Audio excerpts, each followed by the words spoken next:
Hi hello boss ಟಿವಿಯ ಸಮಸ್ತ ವೀಕ್ಷಕರಿಗೂ ನಮಸ್ಕಾರ. ನಾನು ನಿಮ್ಮ ತೀರ್ಥಸ್ವಾಮಿ ಬಾಬು. ಇವತ್ತು ನಮ್ಮ ಜೊತೆ ಒಬ್ಬರು ಸ್ಪೆಷಲ್ ಗೆಸ್ಟ್ ಇದ್ದಾರೆ. ಇವರು ಕನ್ನಡದ ಖ್ಯಾತ ಚಿತ್ರ ನಿರ್ಮಾಪಕಿ, ಒಂದು ರಾಜಕೀಯ ಪಕ್ಷದ ಯುವ ನಾಯಕಿ, ಜೊತೆಗೆ ಖ್ಯಾತ ನಟ ಗೋಲ್ಡನ್ ಸ್ಟಾರ್ ಅವರ ಪತ್ನಿ, ಜೊತೆಗೆ ಇವಾಗ ಪಿಕ್ಚರ್ ಸಿನಿಮಾದ ಮೂಲಕ ಗಾಯಕಿಯಾಗಿ ಬರ್ತಾ ಇದ್ದಾರೆ. ಸೊ ಅದ್ಭುತವಾಗಿ ಸಾಂಗ್ ಕೂಡ ಆಡಿದ್ದಾರೆ. ಅವ್ರನ್ನೇ ಮಾತಾಡಿಸ್ತಾ ಹೋಗೋಣ.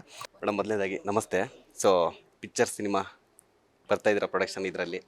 ಈಗ ಫಸ್ಟ್ ಟೈಮು ಒಂದು ಹಾಡನ್ನು ಕೂಡ ಆಡಿದ್ದೀರಾ. ಹೇಳಕ್ಕೆ ಇಷ್ಟಪಡ್ತೀರಾ? ಹಾಡನ್ನು ಹಾಡಿದ್ದೀನಿ, ತುಂಬ ಖುಷಿ ಇದೆ. ಎಲ್ಲರೂ ಅದನ್ನು ಒಪ್ಕೊಂಡು ಖುಷಿ ಪಟ್ಟಿದ್ದಾರೆ, ಅದು ಇನ್ನೂ ದೊಡ್ಡ ಖುಷಿ. ಫಸ್ಟ್ ಟೈಮ್ ಮಾಡಿದ್ದೀನಿ. ಇಷ್ಟು ದೊಡ್ಡ ಮಟ್ಟಿಗೆ ನನಗೊಂದು ಒಂದು ಸಪೋರ್ಟ್, ಒಂದು ಪ್ರೀತಿ ಸಿಗುತ್ತೆ ಅಂತ ಅಂದ್ಕೊಂಡಿರಲಿಲ್ಲ. ಖುಷಿ ಆಯಿತು. ಅಂದರೆ ಫಸ್ಟ್ ಟೈಮ್ ಆಡಿದ್ದೀರಾ, ಒಂದು ಹೊಸ ಪ್ರಯತ್ನ ಚೆನ್ನಾಗಿತ್ತು. ಸಾಂಗ್ ಕೂಡ ಚೆನ್ನಾಗಿದೆ. ಒಬ್ಬ ಗಾಯಕಿ ಯಾವ ಥರ ಆಡ್ತಾರೆ, ಹಿನ್ನೆಲೆ ಗಾಯಕಿ, ಅದೇ ಥರ ಆಡಿದ್ದೀರಾ. ಜೊತೆಗೆ ಏನಂತಂದರೆ ಇವಾಗ ಗಣೇಶ್ ಅವ್ರದ್ದು ಸರ್ದು ಪ್ರೊಡಕ್ಷನ್ ಇದರಲ್ಲಿ ನೀವು ಸ್ವಲ್ಪ ಗ್ಯಾಪ್ ಆಯ್ತಾ ಏನೋ, ಸಿನಿಮಾ ನಿರ್ಮಾಣ ಮಾಡೋದ್ರ ಪ್ರೊಡಕ್ಷನ್. ಯಾಕೆಂದರೆ ಇವಾಗ ಹೊಸ ತುಳು ಮತ್ತು ಕನ್ನಡದಲ್ಲಿ ಇದು ಪಿಕ್ಚರ್ ಮಾಡ್ತಾಯಿದ್ದೀರಾ. ಸೊ ಗಣೇಶ್ ಅವ್ರದ್ದು ಮಾಡೋ ಇದರಲ್ಲಿ ಏನೋ ಗ್ಯಾಪ್ ಆಯ್ತಾ ಅಂತ? ಆ್ಯಕ್ಚುಲಿ ಸುಮಾರಷ್ಟು ಸಿನಿಮಾಗಳು ಕಮಿಟ್ ಆಗಿದ್ರಲ್ಲ, ಸೊ ನಾನು ಮಧ್ಯದಲ್ಲಿ ಬಂದುಬಿಟ್ಟು ಒಂದು ನಿರ್ಮಾಣ ಮಾಡೋದು ಅಂದರೆ 1 ವರ್ಷ ಆದರೂ ಆಗೇ ಆಗುತ್ತೆ, ನಿಮಗೆ ಗೊತ್ತು. ಬೇರೆ ನಿರ್ಮಾಪಕರ ಹತ್ರ ಅಡ್ವಾನ್ಸ್ ಎಲ್ಲ ತೊಗೊಂಡ್ಬಿಟ್ಟು ಅವ್ರು ಕಮಿಟ್ ಆದಮೇಲೆ ನಾನು ಮಧ್ಯದಲ್ಲಿ ಹೋಗಿ ಕೂತ್ಕೊಂಡು ಮಾಡ್ತೀನಿ ಅನ್ನೋದು ಸರಿಯಲ್ಲ. ಆ ಕಮಿಟ್ಮೆಂಟ್ನ ಅವ್ರು ಮುಗಿಸ್ಕೊಡ್ಬೇಕು ಎಲ್ಲರಿಗೂ. ಸೊ ಇವಾಗಿನ್ನೂ 4 ಪಿಕ್ಚರು ರಿಲೀಸ್ಗಿದೆ, ಅದನ್ನೆಲ್ಲ ಮುಗಿಸ್ಕೊಂಡು ಏನಾದರೂ ಪ್ಲ್ಯಾನ್ ಮಾಡಬೇಕು. ನೆಕ್ಸ್ಟ್ ಹಂಗಾರೆ ಪ್ಲ್ಯಾನ್ ಇದೆ ಮತ್ತೆ ತಿರ್ಗಾ? ಡೆಫಿನೆಟ್ಲಿ ಗೋಲ್ಡನ್ ಮೂವೀಸಿಂದ ಯಾವತ್ತೂ ಒಂದು ಪ್ಲ್ಯಾನ್ ಇರುತ್ತೆ. ಹೊಸೊಬ್ರಿಗಂತೂ ಮಾಡಬೇಕು ಅಂತ ಇತ್ತು, ಅದೂ ಆಸೆ ಪೂರೈಸ್ತು. ಈಗ ನೆಕ್ಸ್ಟ್ ಏನಾದರೂ ಪ್ಲ್ಯಾನ್ ಮಾಡಬೇಕು. ಸೊ ಹೊಸೊಬ್ಬರಿಗೆ ಒಂದು ಅವಕಾಶ ಕೊಡಬೇಕು, ಹೊಸೊಬ್ಬರ ತಂಡವನ್ನು ರಚನೆ ಮಾಡಬೇಕು ಅಂತಿದ್ರಿ. ಈಗ ಪಿಕ್ಚರ್ ಮೂಲಕ ಮತ್ತೆ ಸಾಬೀತು ಮಾಡಿದ್ದೀರಾ. ಸೊ ಅದೇ ಪಿಕ್ಚರ್ ಎಷ್ಟು ಸ್ಪೆಷಲ್ಲು ಅಂದರೆ ಈಗ ಗೋಲ್ಡನ್ ಪ್ರೊಡಕ್ಷನ್ಗೆ ಈ ಪಿಕ್ಚರ್ ಸಿನಿಮಾ ಎಷ್ಟು ಸ್ಪೆಷಲ್ ಆಗಿರುತ್ತೆ ಅಂತ? ತುಂಬ ಸ್ಪೆಷಲ್. ಯಾಕಂದರೆ ಒಂದು ನನ್ನ ಭಾಷೆ, ನಮ್ಮ ಊರು, ನಮ್ಮ ಭಾಷೆಗೋಸ್ಕರ ನಾನೊಂದು ಸಿನಿಮಾ ಮಾಡಿದ್ದೀನಿ. ಅದು ಒಂದು ನನಗೆ ಭಾಳ ವರ್ಷಗಳಿಂದ ಆಸೆ ಇತ್ತು, ಅದು ಈಡೇರಿದೆ. ಜನ ಇದನ್ನು ಒಪ್ಕೊಳ್ತಾರೆ ಅನ್ನೋದೊಂದು ಆಸೆನೂ ಇದೆ. ದೇವ್ರ ದಯದಲ್ಲಿ ಅವ್ರಿಗೆ ಇಷ್ಟ ಆಗುತ್ತೆ ಈ ಸಿನಿಮಾ. ಇಷ್ಟನೂ ಆಗುತ್ತೆ. It's a complete entertainment package. Picture ಸಿನಿಮಾದಲ್ಲಿ ಇವಾಗ ಹೇಳಿದ್ರಿ ತುಳು ಮತ್ತು ಕನ್ನಡ 2 ಭಾಷೆಯಲ್ಲಿ ಬರುತ್ತೆ ಅಂತ. ಸೊ ಅದರಲ್ಲಿ ಟ್ಯಾಗ್ಲೈನ್ ಕೂಡ ಹಾಕಿದ್ರಿ, ಪ್ಯಾನ್ ಇಂಡಿಯಾ ಫಿಲಮ್ ಅಂತ, ಫ್ಯಾಮಿಲಿ ಅಂತ. ಸೊ ಇವಾಗ ಪ್ಯಾನ್ ಇಂಡಿಯಾ ಅಂತಂದ ತಕ್ಷಣ ಎಲ್ಲರೂ ಕೂಡ ಎಲ್ಲ ಭಾಷೆಯ ಸ್ಟಾರ್ಗಳಿರ್ತಾರೆ ಅಂತ ಥಿಂಕ್ ಬಂದ್ಬಿಡುತ್ತೆ ಥಾಟ್ಸು. ಸೊ ಇದರಲ್ಲಿ ತುಳು ಭಾಷೆ ಖ್ಯಾತ ಕಲಾವಿದರು ಕೂಡ ಇದ್ದಾರೆ. ಸೊ ಯಾವ ಥರ ಪ್ಯಾನ್ ಇಂಡಿಯಾ ಫ್ಯಾಮಿಲಿ ಯಾವ ಥರ ಆಯಿತು ಅಂತ? ಅದಕ್ಕೋಸ್ಕರ ನಾವು ಪ್ಯಾನ್ ಇಂಡಿಯಾ ಅಂತ ಇಟ್ಟಿದ್ದು. ನೀವು ಪಿಕ್ಚರ್ ನೋಡಿದಾಗ ಗೊತ್ತಾಗುತ್ತೆ ಯಾಕೆ ಪ್ಯಾನ್ ಇಂಡಿಯಾ. ಎಲ್ಲ ಕಡೆಯವರು ಅದರಲ್ಲಿದ್ದಾರೆ ಸಿನಿಮಾದಲ್ಲಿ ಅಂತ. ಸಬ್ಜೆಕ್ಟಿಗೆ ಅದಕ್ಕೂ ಕರೆಕ್ಟಾಗಿದೆ ಪ್ಯಾನ್ ಇಂಡಿಯಾ ಫ್ಯಾಮಿಲಿ ಅನ್ನೋದು. ಮೇಡಮ್, ಇನ್ನೊಂದು, ನಾವು ಚಿಕ್ಕ ವಯಸ್ಸಾಗಿದೆ ಅಂದರೆ ನನಗೆ ತುಳು ಬರಲ್ಲ, ಕನ್ನಡ ಇದು. ಸೊ ನಮಗೇನಂತಂದರೆ ಈಗ ತುಳು ಭಾಷೆ ಬರದೇ ಇದ್ದರೂ ಕೂಡ ಚಿಕ್ಕಂದಲ್ಲಿ ನಾವು ಯಾವ್ದಾದ್ರು ಸೀರಿಯಲ್ ಬರ್ತಾಯಿತ್ತು ಒಂದು ಖಾಸಗಿ ಚಾನಲ್. ಸೊ ಅದೇನಂತಂದರೆ ನಮಗೆ ಭಾಷೆ ಅರ್ಥ ಆಗದಿದ್ರು ಕೂಡ ಆ ಒಂದು ಕಾಮಿಡಿಗೆ ನೋಡ್ತಾ ಇದ್ವಿ. ಅಂದರೆ ಕಾಮಿಡಿಗೆ ಅರ್ಥ ಆಗ್ತಾಯಿತ್ತು. ಅದು ಏನು ಭಾಷೆ ಅರ್ಥ ಆಗದಿದ್ರು ಕೂಡ ಅಲ್ಲೇನು ಸಿಚುವೇಶನ್ ನಡೆಯುತ್ತೆ, ಏನಾಗ್ತಿದೆ, ಅದಕ್ಕೊಂದು ಕಾಮಿಡಿ, ಹಾಸ್ಯ ಎಲ್ಲರೂ ಕೂಡ ಅರ್ಥ ಆಗ್ತಾಯಿತ್ತು. ಸೊ ಈಗ ಭಾಷೆಯನ್ನು ಮೀರಿ ನೀವು ಇವಾಗ ಸಿನಿಮಾನ ಮಾಡ್ತೀರಾ, ಅದರಲ್ಲೂ ಕೂಡ ತುಳು ಕನ್ನಡ ಎರಡರಲ್ಲೂ ಮಾಡ್ತೀವಿ ಅಂತ ಹೊರಟಿದ್ದೀರಾ. ಸೊ ಪ್ಲ್ಯಾನ್ ಯಾವ ಥರ ಇರುತ್ತೆ ಅಂತ? ನಮ್ಮಲ್ಲಿ ನಾವೊಂದು ಈ ಕಾಮಿಡಿಗೆ, ಈ ನಗೋದಕ್ಕೆ, ಒಂದು ಎಂಟರ್ಟೈನ್ಮೆಂಟಿಗೆ ತುಂಬ ಮಹತ್ವ ಕೊಡ್ತೀವಿ. ನೀವು ನೋಡಿದ್ದೀರಾ ಅಂತ ಹೇಳಿದ್ದೀರಾ. ನಮಗೆ ಎಂಟರ್ಟೈನ್ಮೆಂಟ್ ಅಂದರೆ ನಮಗೆ ನಗಿಸ್ಬೇಕು ಜನರನ್ನ ಅಂತ ಹೇಳಿಬಿಟ್ಟು ಆ ಕಾನ್ಸೆಪ್ಟ್ ಇಟ್ಕೊಂಡೇ ಸಿನಿಮಾ ಮಾಡ್ಕೊಂಡು ಬಂದಿದ್ದೀವಿ ನಾವು ಇಷ್ಟು ವರ್ಷಗಳಿಂದ. ಸೊ ಆ ಕಾನ್ಸೆಪ್ಟನ್ನು ಮೀರಿ ಅದನ್ನು ಹೊರತುಪಡಿಸಿ ನಾವು ಎಕ್ಸ್ಟ್ರಾ ಏನೂ ಕೊಡೋಕ್ಕಾಗಲ್ಲ.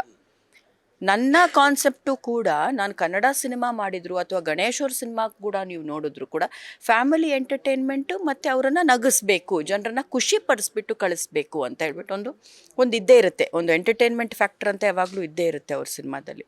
ಸೊ ಮಂಗಳೂರು ಕಡೆ ಸ್ವಲ್ಪ ಜಾಸ್ತಿ ಇದೆ ಅದು. ನಮ್ಗೆ 80% ನಗಿಸ್ಬೇಕು, 20% ಎಮೋಷನ್ಸು ಈ ಥರ ಕ್ಯಾರಿ ಮಾಡಬೇಕು ಅಂತ ಅದನ್ನೆಲ್ಲ ಮನಸ್ಸಲ್ಲಿ ಇಟ್ಕೊಂಡು ಒಂದು ಸಿನಿಮಾ ಮಾಡಿದ್ದೀವಿ. ಇನ್ನೊಂದು ವಿಚಾರ ಅಂದರೆ, ಒಂದು ಗಂಭೀರ ವಿಚಾರ ಏನಂತಂದರೆ, ಇವಾಗ ಕನ್ನಡದಲ್ಲಿ ಬರ್ತಾ ಇರ್ತಕ್ಕಂಥ ಸಿನಿಮಾಗಳು ಒಳ್ಳೆಯ ಕಥೆ ಇದ್ದರೂ ಕೂಡ ಜನರಿಗೆ ಅಂದರೆ ಹಿಟ್ ಆಗ್ತಾಯಿಲ್ಲ, ಅಂದರೆ ಹೋಗ್ತಾಯಿಲ್ಲ. ಪ್ರೊಡ್ಯೂಸರ್ ಹಾಕಿರೋ ಬಂಡವಾಳ ಕೂಡ ಬರ್ತಾಯಿಲ್ಲ, ಥಿಯೇಟ್ರ್ ಸಿಗ್ತಾಯಿಲ್ಲ. ಈ ಥರ ಸಾಕಷ್ಟು ಸಮಸ್ಯೆಗಳನ್ನ ನೀವು ಕೇಳಿರ್ತೀರ, ನೋಡಿರ್ತೀರ.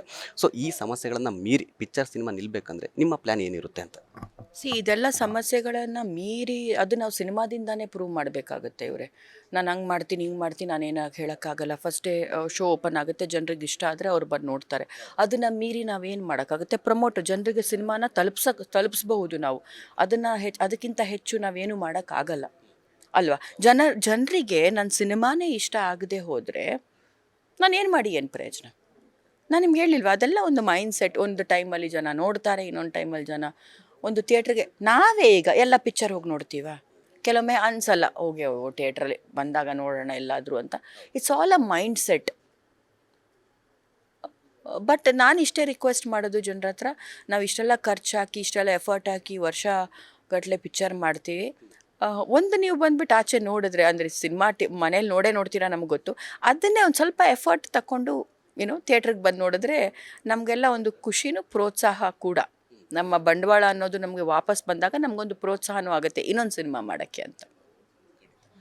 ಇದ್ರ ನಡುವೆ ಇನ್ನೊಂದು ಏನಂತಂದರೆ, ಗಣೇಶ್ ಸರ್ ಇಷ್ಟು ಈಗ ನೋಡಿರ್ತೀರ ನೀವು, ನಿರ್ಮಾಪಕಿ ಆಗಿ ಕೂಡ ನೋಡಿದ್ದೀರ, ಸಾಕಷ್ಟು ಪಾತ್ರಗಳಲ್ಲಿ ಮಾಡಿದ್ದಾರೆ, ಲವರ್ ಬಾಯ್ ಆಗಿರ್ಬೋದು, ಎಲ್ಲ ಪಾತ್ರಗಳನ್ನು ಮಾಡಿದ್ದಾರೆ. ಸೊ ಈ ಒಂದು ಪಾತ್ರ ಮಾಡಿದ್ರೆ ನಿಮಗೆ ಫೇವ್ರೇಟ್ ಅಂದರೆ, ಈ ಪಾತ್ರದಲ್ಲಿ ಗಣೇಶ್ ಅವರು ಮಾಡಿದ್ರೆ ಚೆನ್ನಾಗಿರುತ್ತೆ ಅಂತ ನಿಮ್ಮ ಫೇವ್ರೇಟ್ ಯಾವ್ದಾದ್ರು ಪಾತ್ರ ಇದೆ?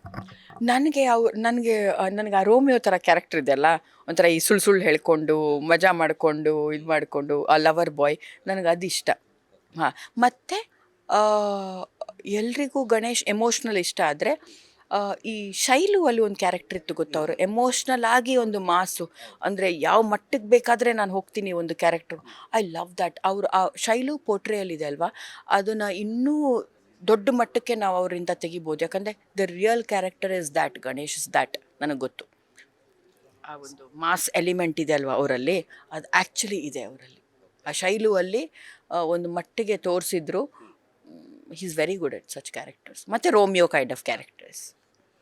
ಸೊ ಇನ್ನು ಮಾತಾಡ್ತಾ ಹೇಳ್ತಾ ಇದ್ರಿ, ಇವಾಗ ಸಾಂಗು ಪಿಕ್ಚರ್ ಸಿನಿಮಾದ ಒಂದು ಸಾಂಗು ನಾನು ಆಡಿರೋ ಸಾಂಗು ನನ್ನ ಮಗ ಕೂಡ ಪ್ರಮೋಟ್ ಮಾಡ್ತಾಯಿದ್ದ, ಗ್ರೂಪಲ್ಲೆಲ್ಲ ಆಗ್ತಾಯಿದ್ದ ಅಂತ ಹೇಳ್ತೀವಿ. ಸೊ ಅದೇ ಫ್ಯಾಮಿಲಿ ವಿಚಾರಕ್ಕೆ, ಇವಾಗ ಮಕ್ಕಳು ವಿಚಾರಕ್ಕೆ ಬಂದರೆ, ಸೊ ಇವಾಗ ಮಗಳು ಕೂಡ ಏನಾದ್ರು ಸಿನಿಮಾ ರಂಗಕ್ಕೆ ಬರೋ ಚಾನ್ಸ್ ಇದೆಯಾ ಅಂತ, ಏನಾದ್ರು ಪ್ಲ್ಯಾನ್ ಇದೆಯಾ ಅಂತ? ಅವಳಿಗೆ ಬಿಟ್ಟಿದ್ದು ಡೆಫಿನೆಟ್ಲಿ ಬಂದೇ ಬರ್ತಾಳೆ ಅವಳು ಇಂಟ್ರೆಸ್ಟ್ ಮೇಲೆ. ಈ ಮಕ್ಕಳದ್ದು ಏನಾಗುತ್ತೆ, ಬೆಳೆಯೋ ಟೈಮಲ್ಲಿ ಒಂದು ವರ್ಷ ಇದು ಇಂಟ್ರೆಸ್ಟ್ ಇದ್ದರೆ ನೆಕ್ಸ್ಟ್ ಇನ್ನೊಂದು ಬೇರೆ ಇಂಟ್ರೆಸ್ಟ್ ಇರುತ್ತೆ. ಸೊ ಅವಳು ಡಿಸೈಡ್ ಮಾಡಿಕೊಂಡು ಬರಲಿ, ಅವಳಿಗೆ ನನಗಿದು ಬೇಕು, ನಾನು ಸಿನಿಮಾ ಮಾಡ್ತೀನಿ ಅಂತ. That time will take a decision. ಅಲ್ಲಿವರೆಗೆ ಅವಳು ಓದ್ತಾಳೆ, ಓದಬೇಕು. ಅವಳು ಚಿಕ್ಕವಳು, ಇನ್ನು 17 ವರ್ಷ ಅಷ್ಟೇ, ಓದ್ತಾಳೆ. ಆಮೇಲೆ we will take a decision. But she is very talented, ಅಷ್ಟಂತೂ ನಾನು ಹೇಳಬಲ್ಲೆ. ಒಂದೇನಂತಂದರೆ, ಅಂದರೆ ಇವಾಗ ಆ್ಯಸ್ ಎ ನಿರ್ಮಾಪಕಿಯಾಗಿ, ಮದರ್ ಆಗಿ ನಿಮ್ಮ ಕಡೆಯಿಂದ ಏನು ಟಿಪ್ಸ್ ಇರುತ್ತೆ? ಆ್ಯಸ್ ಎ ಫಾದರ್ ಆಗಿ ಗಣೇಶ್ ಅವ್ರ ಕಡೆಯಿಂದ ಏನೋ ಟಿಪ್ಸ್ ಕೊಟ್ಟಿದ್ದೀರಾ? ಅಥವಾ ಏನೋ ಈ ಥರ ಮಾಡಬೇಕು, ಈ ಥರ ಇಂಡಸ್ಟ್ರಿಗೆ ಹಿಂಗೆ ಎಂಟ್ರಿ ಆಗಬೇಕು, ಈ ಥರ ತರಬೇತಿ ಪಡಿಬೇಕು ಅಂತ ಏನಾದರೂ ನೀವು ಟಿಪ್ಸ್ ಕೊಟ್ಟಿದ್ದೀರಾ ಅಂತ? ಏನಿಲ್ಲ, ಪ್ರಿಪೇರ್ ಆಗಿಬಿಟ್ಟು ಹೋಗು. ನಗೆ ಪಾಠ ಆಗಬಾರ್ದು ನಾವು ಯಾವುದಕ್ಕೂ ಕೂಡ. ಇವ್ರಿಗೇನು ಬರುತ್ತೆ ಅಂತ ಹೇಳಿಸ್ಕೊಳಕ್ಕೆ ಹೋಗ್ಬೇಡ. Prepare yourself, because star ಮಕ್ಕಳು ಅಂದಾಗ they are more prone to, ಅವರಪ್ಪ ಆ ಮಟ್ಟಿಗೆ ಒಂದು ಸಕ್ಸಸ್ ನೋಡಿದಾಗ ಸಮಥಿಂಗ್ ಜನ ವಿಲ್ ಎಕ್ಸ್ಪೆಕ್ಟ್ ಫ್ರಮ್ ಹರ್. ನನಗೆ ಗೊತ್ತಿದೆ ಅದು.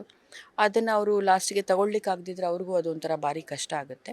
ಸೊ ಪ್ರಿಪೇರ್ ಆಗಿದ್ದರೆ ಹೋಗು ಅಂತಲೇ ನಾನು ಹೇಳೋದು. I think she will.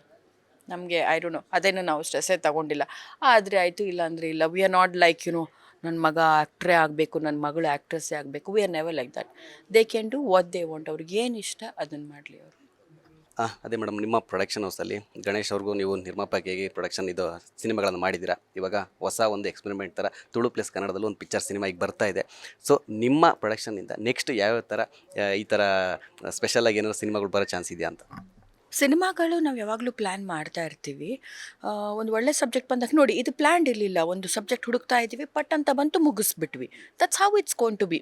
ನಾನು ಕೂತ್ಕೊಂಡು ಈ ವರ್ಷ ನಾನು ಪಿಕ್ಚರೇ ಮಾಡ್ತೇನೆ. So because we are not just doing production, we are doing lot of other things, ಬೇರೆ ಎಲ್ಲ ಮಾಡ್ತಾ ಇದ್ದೀವಿ ನಾವು. ಬಟ್ ಸಬ್ಜೆಕ್ಟ್ ಅಂತ ಒಂದು ಸಿಕ್ಕೋದಿದೆ ಅಲ್ವಾ, ಒಳ್ಳೆ ಸಬ್ಜೆಕ್ಟ್ಗಳು ಭಾರಿ ಕಷ್ಟ. ಸೊ ಒಂದು ಒಳ್ಳೆ ಸಬ್ಜೆಕ್ಟ್ ಬಂದಾಗ ಬಿಡಬಾರ್ದು ಅನ್ನೋದು ನಮ್ಮ ಥಾಟ್